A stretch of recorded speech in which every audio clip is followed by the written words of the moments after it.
Langkah Wati terhenti di depan gapura kayu tua yang menandai pintu masuk kampung nelayan. Matanya menyapu setiap sudut, menghirup udara asin yang membawa aroma kenangan pahit. Ia berdiri beberapa detik, mencoba menekan rasa berdebar di dadanya. "Kamu yakin mau balik ke sini, Wati?" tanya seorang perempuan paruh baya bernama Sarmi, satu-satunya teman yang masih setia dengannya. Wati menarik napas dalam, mengangguk pelan. "Aku harus menyelesaikan sesuatu, Sar.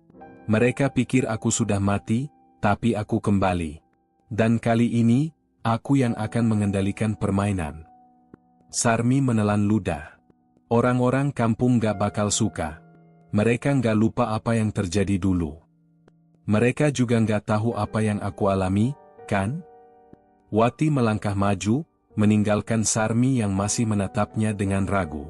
Sejak menghilang bertahun-tahun lalu, Wati belajar banyak. Ilmu hitam yang ditekuninya di sebuah desa terpencil di gunung kini menjadi senjata utama. Dulu, ia adalah korban, diinjak, dihina, dan dibuang. Sekarang, ia kembali bukan untuk meminta belas kasihan. Ia kembali untuk membalas dendam. Saat melewati rumah-rumah tua dengan dinding kayu yang mulai lapuk, beberapa warga yang melihatnya langsung bisik-bisik. Ada yang buru-buru menutup pintu, ada juga yang memandangnya penuh curiga. "Lihat siapa yang balik," gumam seorang lelaki tua bernama Pak Leman. "Setelah semua yang terjadi, dia masih berani datang ke sini." Wati hanya tersenyum tipis. Ia tahu mereka tak akan bisa berbuat banyak. Malam ini, rencana balas dendamnya dimulai. Malam itu, Wati duduk di depan rumah kecil yang dulu ditinggalinya. Rumah itu masih kosong, hanya dipenuhi debu dan sarang laba-laba. Ia menyalakan sebatang dupa, lalu membisikkan sesuatu ke udara. "Aku sudah kembali, Tuan. Sudah saatnya mereka membayar." Api dupa bergetar, seakan merespons bisikannya. Keesokan harinya, Wati membuka warung kecil di dekat pantai. Menu andalannya? Tongseng kambing. Orang-orang awalnya ragu, tapi rasa penasaran mengalahkan ketakutan mereka. "Tongseng gratis untuk hari ini," kata Wati dengan senyum manis. Pak Leman yang pertama kali mencoba. Ia menyuapkan potongan daging ke mulutnya, mengunyah perlahan. Mata tuanya membelalak. Dagingnya empuk, bumbunya meresap. "Wati, tongsengmu enak sekali," serunya. Beberapa warga lain ikut mencoba, dan dalam waktu singkat, warung Wati mulai ramai. Mereka yang tadinya membenci Wati, kini memujinya. Namun, di balik senyum Wati, ada sesuatu yang mereka tidak tahu. Malam itu, Pak Leman ditemukan tewas di pinggir pantai. Tubuhnya membiru, matanya melotot kosong. Sejak saat itu, kampung nelayan mulai dihantui ketakutan. Dan Wati hanya tersenyum dalam kegelapan. Sejak kematian Pak Leman, suasana kampung menjadi ganjil. Orang-orang membicarakan keanehan yang menyertainya. Tubuh tua itu ditemukan dengan wajah ketakutan, seolah melihat sesuatu yang tak kasat mata sebelum nyawanya melayang. Namun, warung Wati justru semakin ramai. "Bu Wati, tongsengnya satu porsi lagi," seru seorang lelaki muda. "Sebentar ya, Mas." Wati tersenyum, tangannya cekatan mengaduk kuah pekat dalam kuali besar.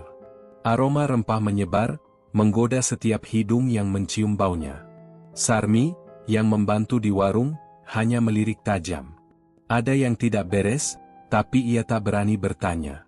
Ia hanya bisa melihat Wati bekerja dengan mata penuh kesungguhan. "Wati, aku nggak enak hati," bisik Sarmi ketika warung mulai sepi. "Kenapa lagi?" tanya Wati, masih sibuk membersihkan meja. "Pak Leman meninggal," orang-orang mulai curiga. Sarmi menelan ludah. Mereka bilang ada sesuatu yang aneh di tubuhnya. Wati meletakkan lep piringnya dengan pelan, lalu menatap Sarmi dalam-dalam. "Sar, aku cuma jualan tongseng. Kalau mereka mau curiga, ya terserah." Sarmi diam. Ia ingin percaya, tapi ada perasaan mengganjal dalam hatinya. Malam itu, Wati kembali duduk di depan rumahnya. Dupa dinyalakan, aroma pekatnya melayang ke udara. Di hadapannya, Ada sebuah mangkuk berisi daging mentah yang masih berlumuran darah. Aku sudah menepati janjiku, bisiknya. Sekarang, beri aku lebih banyak kekuatan. Angin berembus dingin. Jendela rumahnya berderak tanpa sebab. Dalam kegelapan, suara lirih terdengar, seperti bisikan dari dunia lain. Teruskan, lebih banyak, lebih banyak.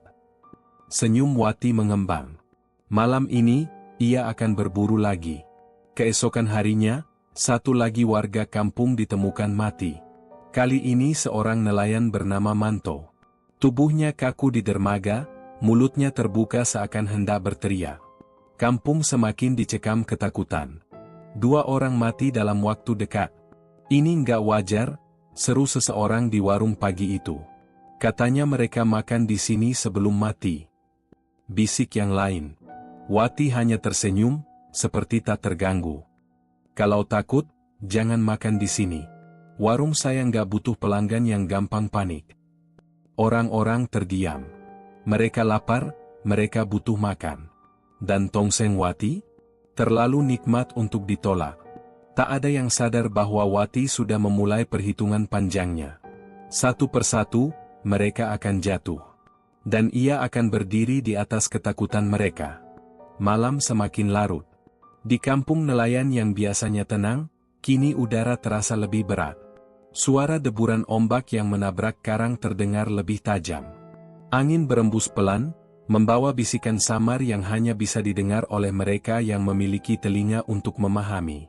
Di dalam rumah kayunya, Wati duduk bersila di lantai, menyalakan dupa seperti biasa. Asapnya membentuk pola aneh di udara, berputar-putar sebelum menghilang. Mereka mulai curiga, bisik Wati. Apa yang harus kulakukan? Suara itu datang lagi. Lirih. Mengerikan. Jangan berhenti, lebih banyak, lebih banyak. Wati menutup matanya, membiarkan kehangatan aneh menyusup ke dalam tubuhnya. Ia tahu ini bagian dari perjanjiannya. Lebih banyak nyawa, lebih banyak kekuatan. Tak ada jalan kembali. Sarmi berdiri di luar rumah, tangannya menggenggam erat kain selendang. Ia sudah beberapa kali melihat Wati berbicara sendiri di dalam rumah. Ada sesuatu yang janggal, tapi ia tak tahu apa itu. Ia memberanikan diri mengetuk pintu. Wati, kamu masih bangun? Pintu terbuka sedikit. Wati menatapnya dengan mata merah seperti kurang tidur. Ada apa, Sar? Sarmi ragu sejenak sebelum akhirnya berkata, aku mau tanya sesuatu. Tapi janji nggak marah. Wati menyandarkan tubuhnya ke kusen pintu. Kita udah kenal lama, Sar. Tanyalah. Sarmi menarik napas. Tongsengmu, kenapa rasanya beda? Aku pernah makan tongseng di mana-mana, tapi nggak pernah ada yang selezat ini. Bumbunya meresap sempurna, dagingnya empuk, tapi rasanya seperti ada yang aneh. Mata Wati menyipit. Maksudmu apa? Aku nggak tahu, aku cuma... Sarmi menelan ludah. Aku cuma takut, Wati. Aku takut ada sesuatu di balik semua ini. Pak Leman mati, Manto juga. Mereka makan di sini sebelum meninggal. Wati tertawa kecil. Jadi kamu pikir aku meracuni mereka? Sarmi terdiam. Ia tak mau menuduh, tapi firasatnya buruk. Kalau kamu takut, jangan makan di warungku lagi. Suara Wati dingin. Sekarang, pulanglah.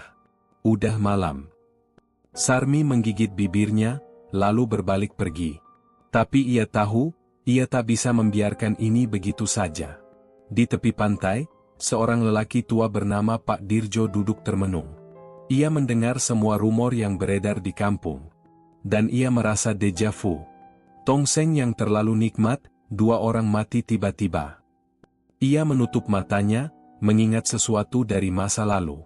Puluhan tahun lalu, seorang perempuan pernah membuka warung di kampung ini. Tongsengnya juga terkenal lezat. Tapi orang-orang yang makan di sana mulai mati satu persatu. Pak Dirjo mengusap wajahnya. Jangan bilang, ini kejadian yang sama. Ia tahu, jika ini benar, maka bencana yang lebih besar akan datang. Ia harus melakukan sesuatu sebelum semuanya terlambat. Sarmi tidak bisa tidur. Sejak percakapannya dengan Wati tadi malam, pikirannya terus dipenuhi kegelisahan. Ia merasa ada sesuatu yang Wati sembunyikan, sesuatu yang mengerikan. Namun, ia tak punya bukti. Saat fajar menyingsing, ia mengambil keputusan. Ia harus mencari tahu sendiri. Warung Wati baru buka ketika Sarmi datang lebih awal dari biasanya. Pagi itu masih sepi, hanya ada beberapa pelanggan yang datang untuk sarapan. Wati menyambutnya dengan senyum tipis. "Kamu mau bantu atau cuma mau nanya-nanya aneh lagi?" sindir Wati. Sarmi mencoba tetap tenang. "Aku mau bantu." Tanpa bicara lagi, Sarmi langsung ke dapur. Ia mengamati setiap gerakan Wati, bagaimana tangannya dengan cekatan memotong daging, mencampurkan bumbu, dan mengaduk kuah tongseng yang mendidih di atas tungku. Namun, ada satu hal yang membuat Sarmi merinding. Di sudut dapur, ada baskom besar tertutup kain hitam.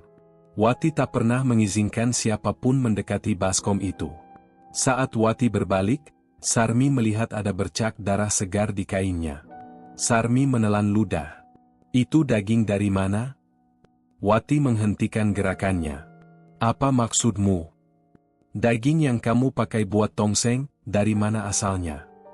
Sarmi berusaha menatap mata Wati, tapi perempuan itu hanya tersenyum samar. "Daging biasa, Sar. Dari pasar." Wati melanjutkan memasak tanpa menjawab lebih lanjut.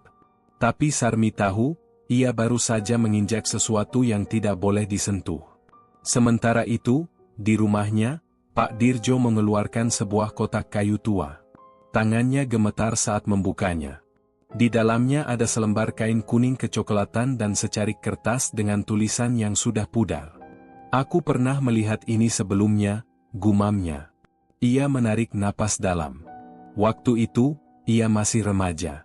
Seorang perempuan cantik, bernama Sumi, pernah membuka warung di kampung ini. Makanannya sangat lezat, orang-orang datang berbondong-bondong. Tapi, seperti yang terjadi sekarang, orang-orang mulai mati satu persatu. Orang tua kampung waktu itu akhirnya menemukan rahasia kelam di balik warung Sumi. Daging yang digunakan bukanlah daging sapi atau kambing, melainkan daging manusia. Pak Dirjo mengusap wajahnya. "Jangan-jangan, Wati. Ia harus bertindak." Malamnya, Sarmi kembali ke warung setelah semua pelanggan pulang. Ia menunggu saat Wati pergi ke belakang rumah, lalu dengan cepat membuka kain hitam yang menutupi baskom tadi pagi. Seketika, tubuhnya gemetar. Di dalam baskom, ada potongan tangan manusia. Dagingnya sudah dipotong-potong, siap dimasak.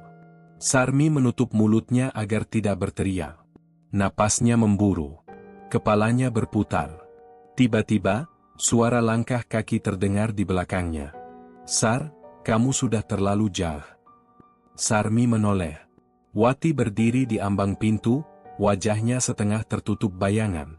Matanya tajam, tidak ada lagi senyum ramah di sana.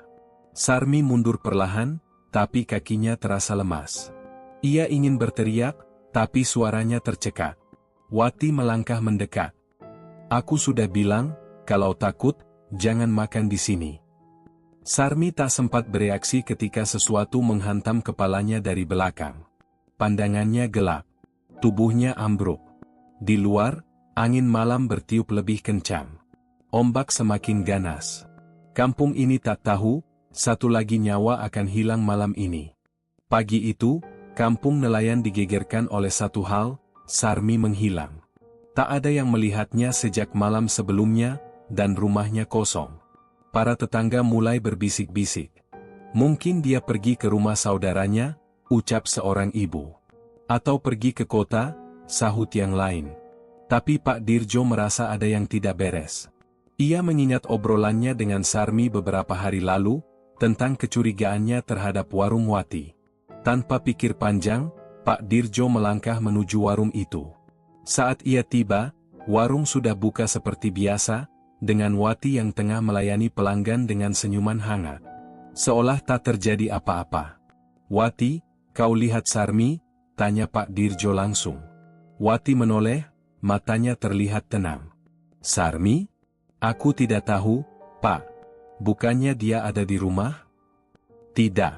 Sejak tadi pagi tidak ada yang melihatnya, balas Pak Dirjo dengan nada curiga. Wati menggeleng. Mungkin dia pergi sebentar. Kenapa, Pak? Ada masalah? Pak Dirjo menatapnya lekat-lekat, mencoba membaca ekspresi Wati. Namun, Wati tetap tenang, bahkan kembali melayani pelanggan seolah pertanyaan tadi tak penting. Pak Dirjo mengembuskan napas. Ia tahu, kalau ada yang tidak beres, ia harus menemukannya sendiri. Sementara itu, di belakang warung, di dalam gudang kecil yang tertutup rapat, Sarmi membuka matanya perlahan. Kepalanya nyeri, dan tubuhnya terasa berat. Saat ia mencoba menggerakkan tangan dan kaki, ia sadar sesuatu, dirinya terikat. Ruangan itu gelap, hanya ada celah kecil yang membiarkan sedikit cahaya masuk. Ia mencoba menahan napas, mencoba mendengar. Di luar sana, terdengar suara orang-orang berbincang. Warung masih beroperasi seperti biasa. Panik mulai merayap dalam dadanya. Ia ingat apa yang ia lihat tadi malam, potongan tangan manusia dalam baskom. Dan ia juga ingat siapa yang berdiri di belakangnya sebelum semuanya menjadi gelap. Wati. Sarmi meronta, tapi tali yang mengikatnya terlalu kuat. Ia ingin berteriak, tapi suaranya serak. Ia mencoba menenangkan diri, berpikir. Bagaimana caranya keluar dari sini? Di luar, Pak Dirjo masih berdiri di depan warung, memperhatikan setiap gerak-gerik Wati. Namun, ia tahu ia tidak bisa bertindak gegabah. Ia butuh bukti. Ia pun pura-pura pergi, tapi sebenarnya ia hanya bersembunyi di balik salah satu perahu nelayan yang bersandar tak jauh dari warung. Ia menunggu hingga warung tutup. Menjelang malam, satu persatu pelanggan pergi. Wati mulai membereskan dagangannya. Lalu, saat langit semakin gelap, ia mengunci pintu warung dan berjalan ke belakang. Pak Dirjo mengikuti dalam diam. Ia melihat Wati membuka pintu gudang kecil yang ada di belakang warung, membawa nampan berisi sesuatu. Wajahnya tetap tanpa ekspresi. Pak Dirjo merasakan jantungnya berdegup kencang. Ia harus bertindak sebelum semuanya terlambat. Pak Dirjo menahan napas di balik perahu. Tangannya berkeringat, jantungnya berdegup kencang. Dari tempatnya bersembunyi, ia melihat Wati membuka pintu gudang. Ia masuk sebentar, lalu keluar lagi dengan baskom besar yang ditutup kain. Pak Dirjo tahu, ini kesempatan untuk mencari tahu apa yang sebenarnya terjadi di dalam sana. Begitu Wati pergi, ia bergerak cepat menuju pintu gudang yang kini sedikit terbuka. Dengan hati-hati, ia mengintip ke dalam. Awalnya, matanya sulit menyesuaikan diri dengan kegelapan. Tapi ketika cahaya bulan menyelinap masuk melalui celah-celah papan, ia melihatnya. Sarmi. Terikat di tiang dengan wajah pucat dan tubuh gemetar. Matanya melebar ketika melihat Pak Dirjo. "Pak, tolong," bisiknya lirih. Pak Dirjo segera masuk dan melepas ikatan Sarmi. "Kita harus keluar dari sini sebelum Wati kembali," bisiknya. Sarmi mengangguk lemah, tapi tiba-tiba wajahnya berubah ketakutan. "Pak, di belakang." Pak Dirjo berbalik. Wati berdiri di ambang pintu dengan wajah dingin. Tangan kanannya memegang golok besar yang berkilat di bawah cahaya bulan. "Kalian mau kemana?" tanya Wati, suaranya datar. Pak Dirjo menelan ludah. Ia berusaha tetap tenang. "Wati, ini sudah keterlaluan. Kau mau membunuh orang? Kau pikir ini tidak akan ketahuan?" Wati tertawa kecil. "Pak Dirjo, saya sudah lama hidup dalam kegelapan. Tidak ada yang peduli dengan orang seperti saya. Dan sekarang, saya sudah terlalu jauh untuk berhenti." Golok di tangannya berkilat saat ia melangkah mendekat. Pak Dirjo menarik Sarmi ke belakangnya. "Dengar, Wati. Kita bisa selesaikan ini dengan cara baik-baik," kata Pak Dirjo berusaha menenangkan. "Tidak ada cara baik-baik, Pak Dirjo," sahut Wati. "Sarmi sudah melihat sesuatu yang seharusnya tidak ia lihat. Begitu juga Anda." Sarmi terisak, tubuhnya lemas ketakutan. Pak Dirjo tahu ia harus bertindak cepat. Dengan gerakan cepat, Pak Dirjo meraih karung kosong yang tergeletak di dekatnya dan melemparkannya ke arah Wati. Seketika, Wati tersentak mundur, memberi mereka kesempatan. "Lari, Sarmi," seru Pak Dirjo. Sarmi tidak berpikir dua kali. Dengan sisa tenaganya, ia berlari keluar gudang. Pak Dirjo mengejarnya. Tapi Wati lebih cepat.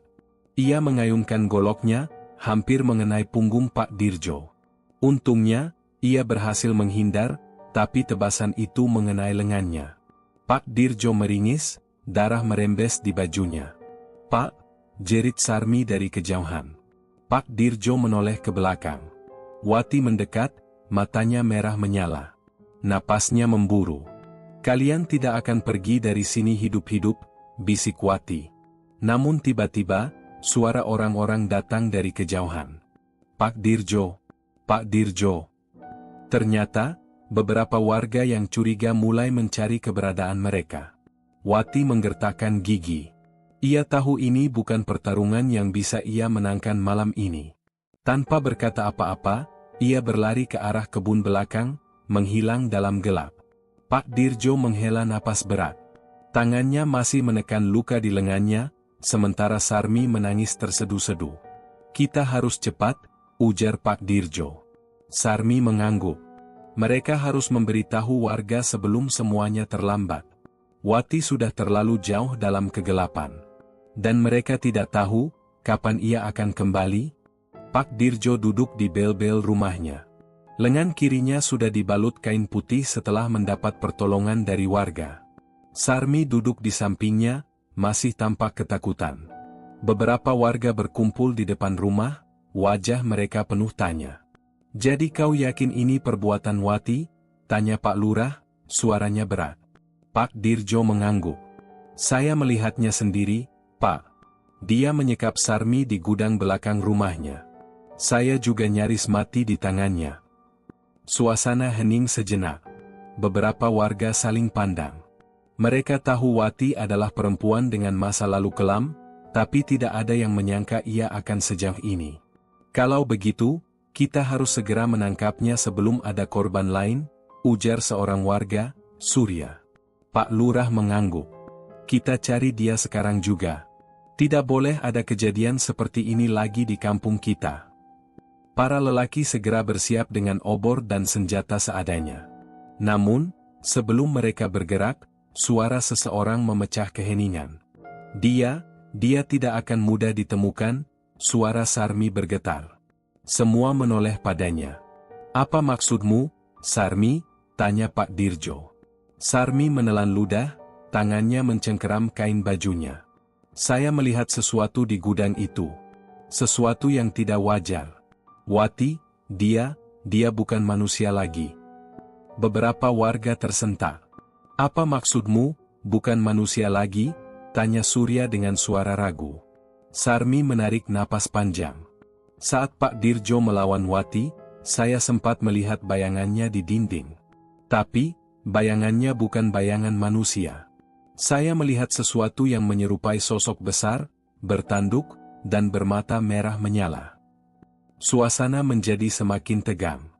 Beberapa orang menelan ludah, sementara yang lain mulai berbisik-bisik. Pak Lurah berdeham, mencoba tetap tenang. "Mungkin itu hanya bayangan yang terbentuk karena cahaya, Sarmi. Kau sedang dalam ketakutan, jadi mungkin matamu menipu." Sarmi menggeleng cepat. "Tidak, Pak. Saya yakin dengan apa yang saya lihat.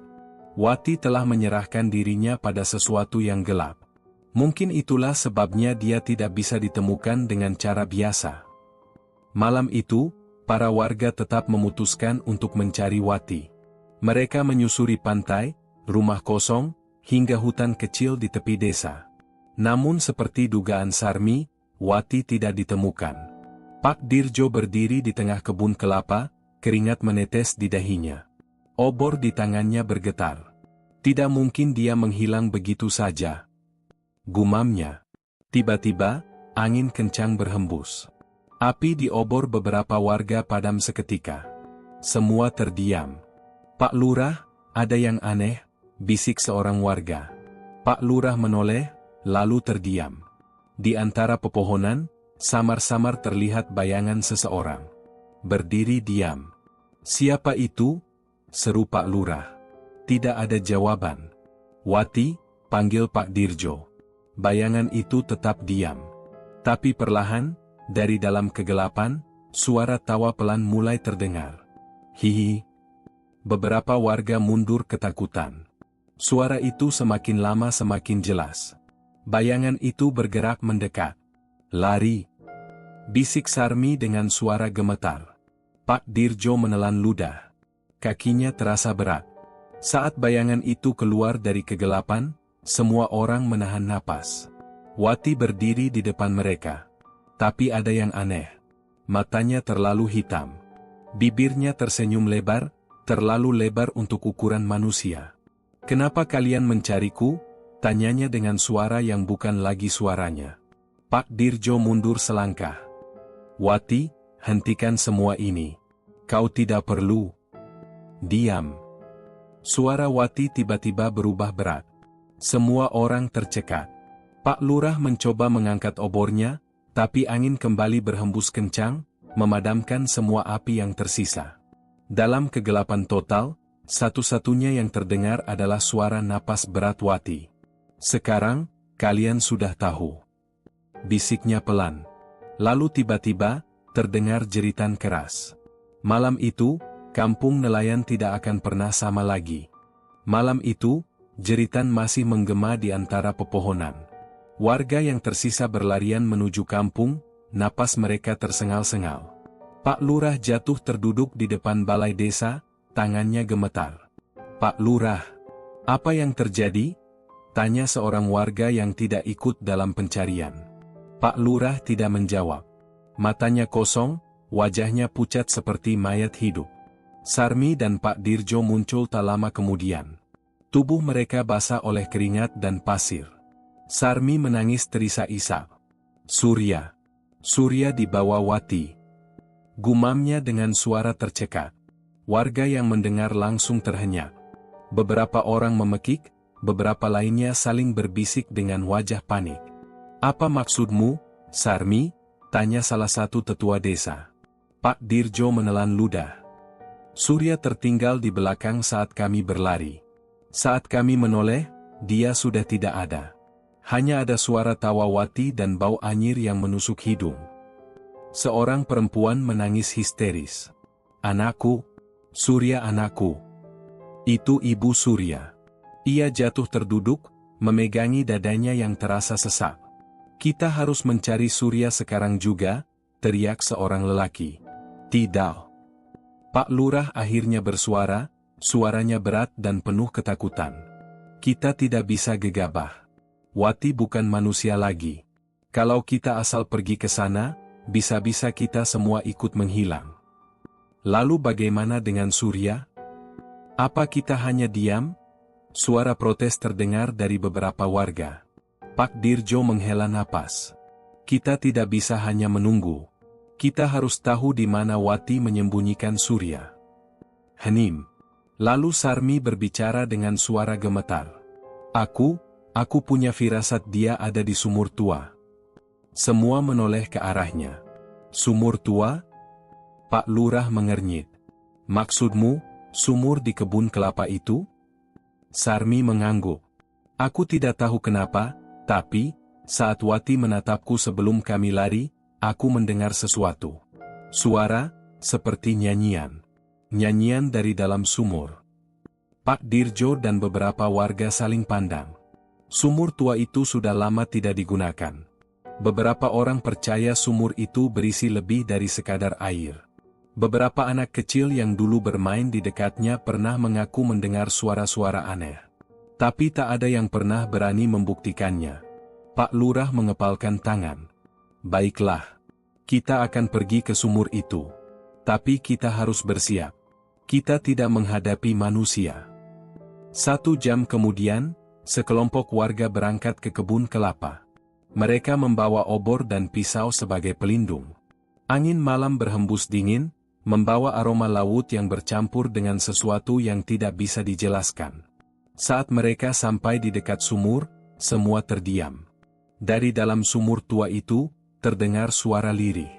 Nyanyian pelan. Suara perempuan. "Hati-hati," bisik Pak Dirjo. Pak Lurah mendekat lebih dulu. Ia mengangkat obornya, mencoba menerangi bagian dalam sumur. Airnya hitam pekat, tidak memantulkan cahaya sama sekali. "Surya," panggilnya. Tidak ada jawaban. Lalu tiba-tiba, "Pak Lurah, tolong." Suara Surya. Samar, seperti berasal dari dasar sumur. "Dia di dalam," seru seorang warga. Pak Dirjo mengambil tali dan mengikatkannya ke tiang kayu di dekat sumur. "Aku akan turun," katanya mantap. "Jangan, Pak Dirjo. Ini bisa jebakan," cegah Sarmi, tapi sudah terlambat. Pak Dirjo turun perlahan ke dalam sumur. Cahaya obor dari atas semakin redup. Airnya dingin, menyentuh telapak kakinya. "Surya? Kau di mana?" serunya. Tidak ada jawaban. Pak Dirjo melihat sesuatu mengambang di air. Seperti kain, pakaian Surya. Lalu tiba-tiba, dari kegelapan, sepasang mata merah muncul di permukaan air. "Hihihihi, kau datang sendiri." Suara Wati terdengar di telinga Pak Dirjo. Sebelum ia sempat berteriak, sesuatu menarik kakinya ke dalam air. Sumur itu seolah hidup, menelan Pak Dirjo ke dalam kegelapan. Pak Dirjo tidak pernah kembali dari sumur tua itu. Tali yang mengikatnya putus begitu saja, seolah ada sesuatu yang menariknya ke dalam. Warga yang menyaksikan kejadian itu hanya bisa menelan ludah, tak ada yang cukup berani untuk turun menyelamatkannya. Pak Lurah mengambil langkah mundur, wajahnya semakin pucat. "Kita harus pergi dari sini. Malam ini juga. Wati sudah bukan manusia." "Lalu bagaimana dengan Surya?" seorang warga memprotes. "Dia sudah mati." Suara Sarmi lirih, nyaris seperti bisikan. "Atau mungkin, lebih buruk dari itu." Kata-kata itu membuat bulu kuduk semua orang berdiri. Malam semakin larut, dan mereka masih berdiri di dekat sumur. Tidak ada yang mau melangkah lebih dekat, tapi tidak ada yang berani berpaling juga. Tiba-tiba, terdengar suara langkah dari arah pepohonan. Seseorang muncul dari kegelapan. "Pak Dirjo?" Suara salah seorang warga tercekat. Sosok itu memang mirip Pak Dirjo. Tapi ada yang aneh. Pakaiannya basah, kulitnya lebih pucat, dan matanya kosong. "Pak Dirjo, kau tidak apa-apa?" Pak Lurah memberanikan diri bertanya. Pak Dirjo tidak menjawab. Ia hanya berdiri di sana, diam seperti patung. "Pak Dirjo?" Sarmi melangkah maju. "Jangan dekati dia," seseorang berteriak. Tapi terlambat. Pak Dirjo tiba-tiba tersenyum, senyuman lebar yang bukan miliknya. Dari mulutnya keluar suara Wati. "Hihihi, kalian mau kemana? Malam masih panjang." Sarmi menjerit, mundur dengan wajah ketakutan. Pak Dirjo, orang yang menyerupainya, melangkah perlahan ke arah mereka. Dia bukan Pak Dirjo," seorang warga berteriak. Secepat kilat, beberapa orang langsung berlari ke arah desa. Tapi sebelum mereka bisa pergi lebih jauh, sesuatu bergerak di antara pepohonan. Bayangan hitam, tinggi, dengan mata merah membara. "Wati," bisik Pak Lurah. Sosok itu tertawa kecil. "Kalian pikir bisa lari dariku? Setelah semua yang kalian lakukan? Setelah kalian membiarkan aku menderita? Kami tidak pernah melakukan apapun padamu," seorang warga berteriak putus asa. "Oh, kalian tidak sadar?" Suara Wati berubah menjadi penuh amarah. "Kalian membiarkan aku dipermalukan. Kalian membiarkan suamiku mati. Kalian semua sama." Angin bertiup lebih kencang, membawa bau amis yang menusuk. Pepohonan di sekitar mulai bergoyang, seolah ikut merespons amarah Wati. Warga berlarian, tapi kemanapun mereka pergi, Wati selalu ada di depan mereka. Seakan kampung ini sudah menjadi perangkapnya. "Kalian semua harus membayarnya." Tiba-tiba, jeritan terdengar dari arah balai desa. Beberapa warga yang lebih dulu kembali berteriak minta tolong, tapi suara mereka segera menghilang, seperti ditelan kegelapan. Pak Lurah dan yang lainnya hanya bisa menatap dengan ketakutan. Kita harus pergi dari kampung ini. Sarmi menangis histeris.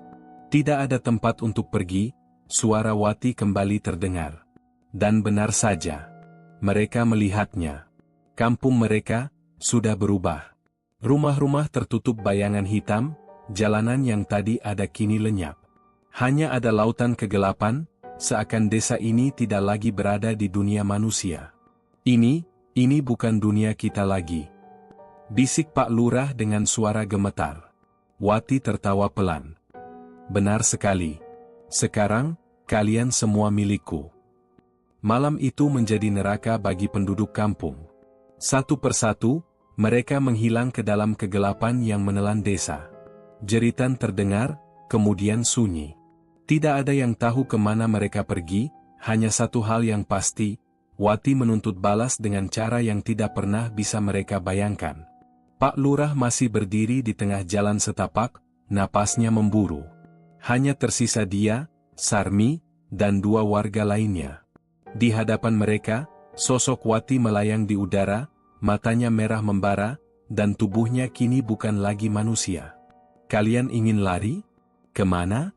Tidak ada jalan keluar. Suara Wati terdengar seperti bisikan ribuan orang, menggema di sekeliling mereka. Pak Lurah menggenggam tasbih di tangannya. Kami tidak bersalah. Kau yang memilih jalan ini. Wati menyeringai. Tidak bersalah? Kalian membiarkan aku dihina. Kalian diam saat aku direndahkan. Kalian membiarkan suamiku mati, dan sekarang kalian ingin mengelak? Tidak ada yang tidak bersalah di kampung ini. Sarmi berlutut, menangis terseduh. Ampuni kami, Wati. Kami hanya ikut arus, kami takut. Takut? Wati tertawa pelan. Kalian tidak tahu apa itu ketakutan. Tapi tenang saja, aku akan tunjukkan. Tiba-tiba, tanah di bawah mereka bergetar. Rumah-rumah ambruk, pepohonan melengkung, dan langit malam berubah menjadi merah darah. Suara lolongan terdengar di kejauhan. Dari dalam tanah, tangan-tangan hitam mencuat, meraih siapapun yang masih berdiri. Sarmi menjerit saat sesuatu menarik kakinya. Pak Lurah mencoba meraih tangannya, tetapi tubuh wanita itu ditelan kegelapan dalam sekejap. Tinggal mereka bertiga.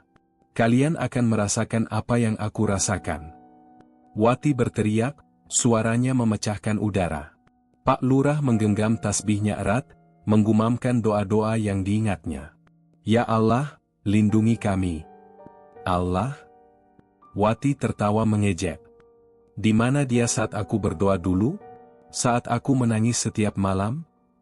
Pak Lurah tak menjawab. Air matanya jatuh. Dia tahu tidak ada lagi harapan. Tiba-tiba, dari langit yang merah, terdengar suara lain. Lirih, jauh, tetapi semakin mendekat. Wati, cukup. Sosok seorang pria muncul di antara kegelapan.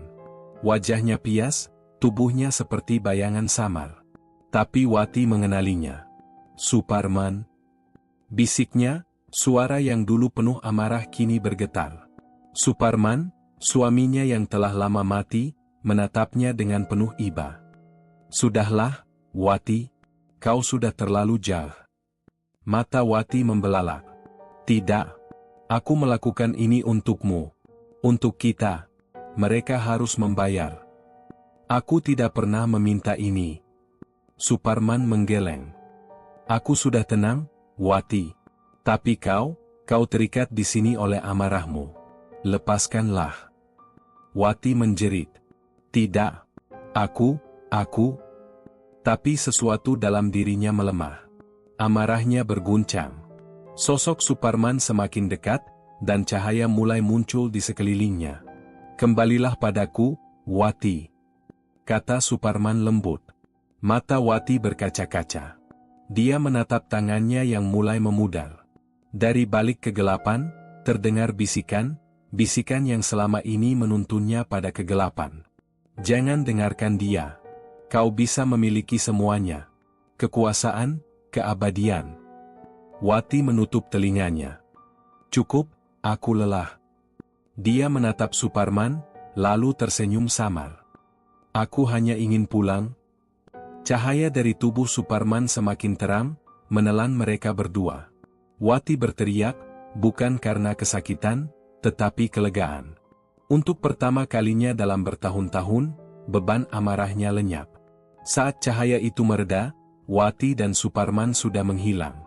Kegelapan yang meliputi desa pun perlahan menghilang, berganti dengan pagi yang suram. Pak Lurah terjatuh, napasnya tersengal. Warga yang selamat keluar dari tempat persembunyian mereka, menatap desa yang kini sepi. Tidak ada jejak Wati. Tidak ada jejak mereka yang hilang. Hanya kesunyian dan udara yang terasa lebih dingin. Sudah berakhir? Seseorang bertanya. Pak Lurah menatap langit yang masih kelabu. Aku tidak tahu. Dari kejauhan, angin membawa bisikan lembut. Aku hanya ingin pulang. Tamat.